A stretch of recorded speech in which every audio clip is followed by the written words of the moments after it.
everybody, and welcome to part 2 of our Module 6 discussion of equity.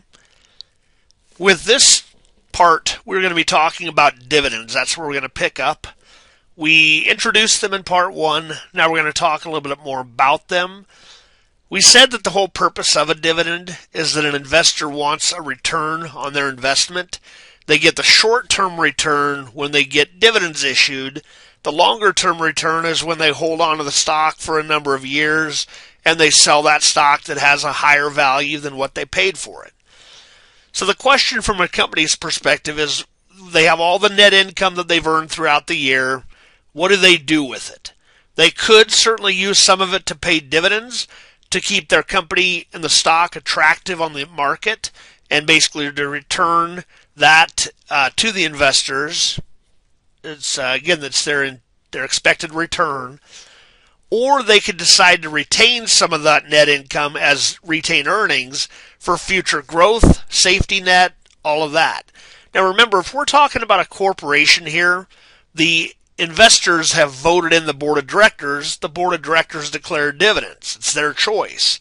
So if you have a bunch of investors that don't like the dividend policy of the company, they see all this money being retained and they're not doing anything with it, there's no apparent purpose, then what you're likely to see is the investors voting in a new board of directors. So that's the kind of the catch there. That being said, there are many companies that either do not or do not always pay dividends. And for those companies, and from the investor's perspective, the only return is going to be the increased stock value. Now, I have a list of companies. Some of this has changed over time, and some of this, it depends on what class of their stock you're talking about. But these are some examples of companies that don't always pay dividends, and it's not always expected that they do. So, some very well-known companies here. The reason they're listed, the reason they're still successful is that the investors realize that the company is doing much better things with that money to grow and grow and grow, and the stock value itself increases. If the investor really wanted to get some cash back, all they had to do is sell that stock. That's the idea here. So why would the company not pay a dividend? Again, they're reinvesting in the company. They're trying to grow or expand. If they don't, then the company's going to have to borrow money to do that, and reinvesting through equity is sometimes and often cheaper than borrowing new money, and it might benefit the company and all of its investors overall. The other thing is the company may be able to prove that they can do more with the money than the investor otherwise could if they took it out and went elsewhere with it. Where I live, in Omaha, Nebraska, we have a company that's headquartered here called Berkshire Hathaway, Warren Buffett's company, and it's a great example because they have not historically paid dividends, and the company, their Class A stock, continually grows to very, very high levels, and the money is being used to reinvest in additional investments. So the investors realize that. They've seen the proof. They're willing to leave the money in the company instead of expecting it to be paid out in the form of a dividend. And again, if they needed cash, they could always sell the stock. The other thing I really want to reiterate here is that dividends are not expenses. They do not touch net income whatsoever. They directly reduce retained earnings and equity. And again, they're not tax deductible. They're not going to show up on the income statement. Just wanted to make that very clear. When we take a look at the statement of retained earnings, which is a part of the overall statement of stockholders' equity, we have our beginning retained earnings balance. We're adding in net income. We're subtracting dividends declared. And as I mentioned in part 1, you might also have a hit against retained earnings when you reissue treasury stock below its original cost. And we'll see that in a later portion of this discussion. We get our ending retained earnings balance here. Now let's talk about some of the dates that are important for dividends. First of all, we have the date of declaration, which is when the board decides to formally declare that they will pay a dividend. Up to that point, it's just a guess whether one's going to be paid or not. there's no expectation, I should say expectation, there's no contractual right or no legal right to a dividend until it is declared. Once it is declared, then it's a liability at that point. And now it's a contractual obligation. So, but keep in mind, it's a dividend, it's not an expense. Now, I kind of misspoke earlier. I said there's no expectation of a dividend up to that point, and that's not really true. Investors, they know there's no guarantee, but there's definitely still an expectation.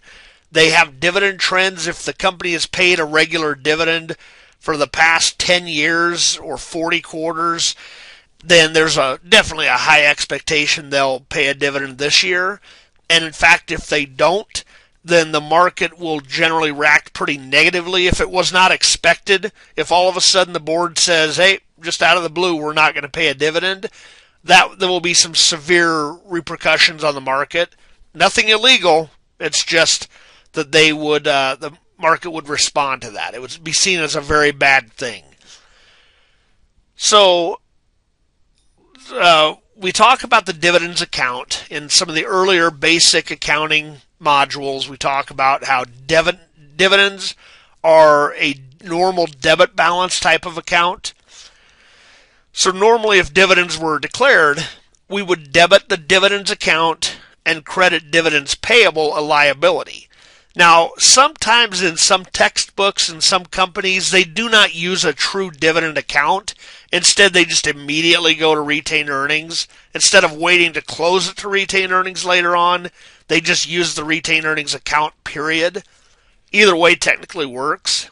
The next date is the date of record. So the question here is, who owns the stock on this date? Who's the registered owner of the stock? They're going to get the dividend later on when it's paid, even if they no longer own the stock on that date. Now, there's no journal entry here. This is an informational only date. And just as an example here, a lot of times what will happen is, let's say January 1st, the board declares that whoever owns the stock on February 1st will get a dividend paid on March 1st. A lot of times it's nice little periods like that. They're separated by a month or 2 weeks or anything like that. Now, historically, back before the electronic age, it was important because it took quite a while to go through the books and records and find out who did own the stock at that point. In this age, everything could be identified pretty darn quickly, so really there wouldn't need to be all these dates, but as with many things in the market, it's more of a tradition type of thing, and it's stuck with how things work. So the date of record is informational only, no journal entry. The date of payment is when the payment is going to be made to whoever owned it on the date of record. Now the payee was locked in on that date of record, and even if they sold it the day after the date of record, or let's say a few days after the date of record, they would still get paid that dividend.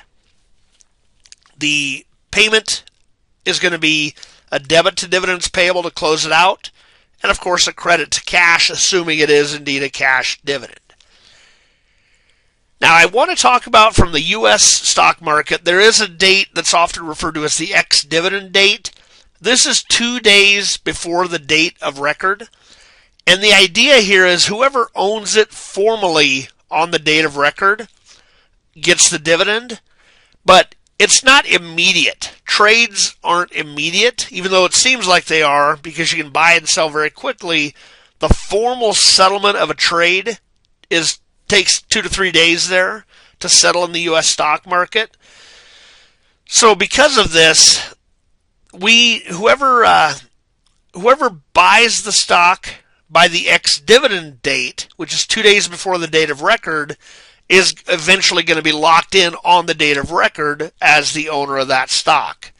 So this date, this kind of middle date here, it just allows for proper trading of the stock, and it's another formalization there. Now the thing about this, if you were a stockholder and you owned this stock on the date of declaration, you know that a dividend is coming pretty quickly. So you may at first glance think, why would you ever sell that? Why not just wait a couple of months and get the extra dollar or two per share? But the thing is, the market knows when value has been added or removed, so the stock value will increase on the date of declaration and generally really close to what that dividend is worth. And then as soon as the ex-dividend date has passed, it will immediately decrease because whoever buys the stock now is not going to get that dividend. It's now trading without the dividend attached to it. Again, none of this impacts the accounting. This is all on the market, which is the secondary market. This is between the buyers and sellers. It has nothing really to do with the company. Even though it's their stock, it has to do with the other buyers and the other sellers. So we talked about common versus preferred dividends, and I gave a few examples here. We said that there are no guarantees for dividends. Creditors always get their money first, and the only thing that's the preference for preferred stock is that they're guaranteed to get their dividends before the common shareholders. Now, in some cases, quite a few cases actually, the preferred dividends, because there's a stated amount, as we'll see in the next slide, they may end up reducing or eliminating any money that would be available for common dividends. So it's not all that uncommon for common shareholders to not get anything because everything was eaten up by the preferred dividends. That's the risk that common shareholders take. Now, preferred dividends, they're generally stated as a dollar amount or a percentage of the par value of preferred stock. So you might see 250 shares of $100 par value stock that is 8% preferred stock. The dividend that we would be paying them would be 250 shares times $100 per share multiplied by 8%. That would be $2,000 of dividends that go to preferred stockholders. So if the board declared a total of $3,000 worth of dividends, then only $1,000 is left for common shareholders. If the board only declared $1,500 worth of dividends, not even enough to pay the preferred stockholders, certainly the common stockholders are not going to get anything, and the extra $500 that the preferred stockholders were kind of expecting, they may or may not ever see that $500, depending on whether they were cumulative stock or non-cumulative. If they were non-cumulative, that $500 is permanently lost. If they were cumulative, that $500 carries over as a dividend in arrears, and the next time the company has extra money to pay in dividends, they'll get that payment first. Now let's dig into the topic of treasury stock.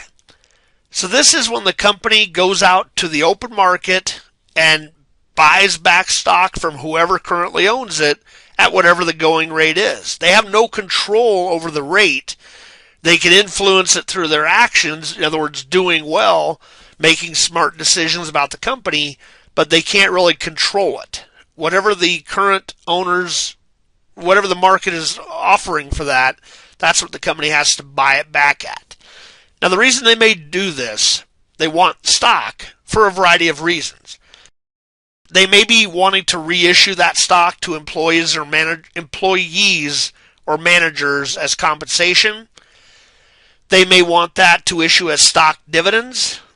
They may be preparing for the exercise of stock options that they've issued in the past. They need that stock to be able to issue to whoever's exercising their stock options. Those are some pretty common situations, but another reason that the company may buy that stock back is because they feel the market is undervaluing the company. They just don't think that the company is being valued properly. And then they're holding it, and then they'll plan to resell it in the future when the price increases. But the problem is, keep in mind, this is the company. This is the board making this decision. They know pretty much everything there is to know about the company. So when you think about that, you start thinking of insider trading concerns, where the reason they're buying back the stock is that they know there's going to be some very, very good news coming up in a few days. They want to buy it low so they can sell it high. That would be illegal if they were using insider trading with non-public data that had not been disclosed. So the point here just the same as if it was a manager, an executive, a board member. They cannot act on inside information. They have to make sure they can't time the purchases in certain ways that would act on information. If it became apparent that they were doing that, then again, that's an illegal act and it would be found pretty quickly. It's pretty obvious when that happens. There are generally no coincidences there. So they have to do this. They have to disclose what they're doing very clearly to the investors. There's plenty of forms they have to file for these types of things. But they do it, and a lot of times it'll reestablish confidence in the company. If it's done properly, then the market may realize that, hey, the company was willing to risk their money to buy their own share of stock, so maybe there are some good values to the company after all. It may or may not work. The other thing to mention here is that treasury stock is not an asset. If you bought another company's shares, it would be an asset. But if you're buying your own company's shares, if the company is buying its own shares, it's a contra equity account. It offsets equity. So what you see here is common stock plus additional paid-in capital, two different types of stock, minus any treasury stock, because that reduces the outstanding equity, plus, of course, retained earnings. Then you have your total equity. So let's take a look at some journal entries. The first one is just simply a purchase of treasury stock. Now, we're assuming we're buying it with cash. We debit treasury stock. Remember, it's a contra equity account, so it has the opposite normal balance of equity. Equity has a credit balance. This has a debit balance, and we're debiting it to increase it. It looks very similar to the entry for like an investment where we debit an asset, but in this case we're debiting treasury stock, a contra equity account. We're crediting cash because we're paying cash for it. Now we bought it at $10 per share, 30,000 shares. Keep that in mind here. Now let's say we are selling the stock back. We've held on to it for a few months. We're selling it back. There are two main methods that could be used, the cost method and the par value method. We're focusing mostly on the cost method in this course. The par value method is a more intermediate method. We'll just very briefly talk about it. The cost method, as the name implies, keeps track of the cost of each share. And as soon as we sell it back, we have to take it out of the treasury stock at that same cost per share. We're not going to have true gains or losses on the sale of stock because, again, we can't benefit that way or hurt that way from the sale of our own stock. It's not an investment. The other thing about that I will mention is that dividends also do not get paid to treasury stock. You can't pay yourself a dividend. That's the other thing. Now, there's an account called the additional paid-in capital for treasury stock. If you sell some of your shares back at a higher price, that additional amount goes into this account. It's kind of a fund.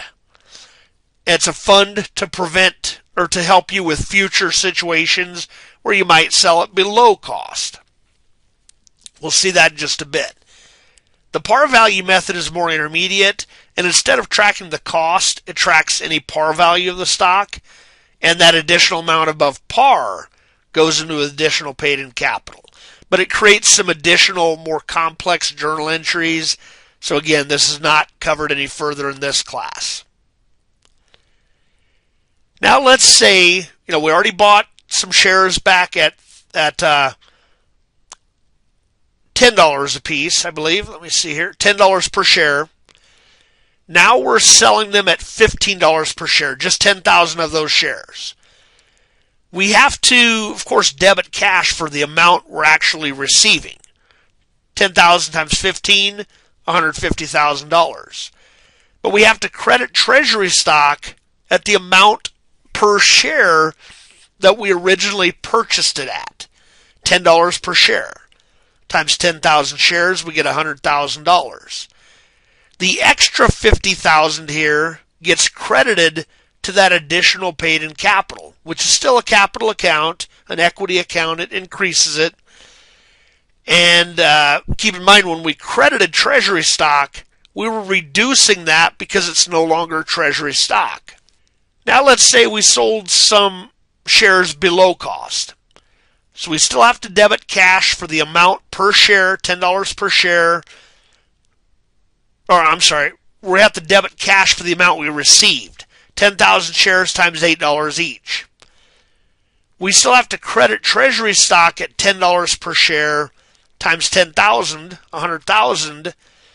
We're missing a credit, or I'm sorry, we're missing a debit, an amount on the debit side, and that goes to that additional paid-in capital. We're pulling some of the money we just added in there in the last entry. We're using some of that up. Now, out of those 30,000 shares we purchased, we have 10,000 left. Remember, the cost was $10 per share. We only have $30,000 left in our additional paid-in capital treasury stock account. Now let's say that we have another sale below cost, and in this case it's $5 a piece. So let me go through the entry first, then I'll talk about some of this. We have to debit cash for what we received, 5 times 10,000, 50,000. We have to credit treasury stock for the $10 price per share times 10,000 is 100,000. We're short 50,000 on the debit side to balance out. We only have 30,000 in that additional paid-in capital account, so we'll debit that. The extra 20 that we need has to be a charge against retained earnings, as I alluded to earlier. If this were a regular investment and we sold it below cost, it would be a loss, which would eventually hit retained earnings. This hits retained earnings as well, but it does not go through the income statement. That's the big difference there. So just keep that in mind. This is probably the most complex entry you'll see with treasury stock. And that is the last topic we have for part 2 of equity. So hopefully this has helped to clarify some of these issues. I look forward to talking to you in our later modules. Thanks for your time.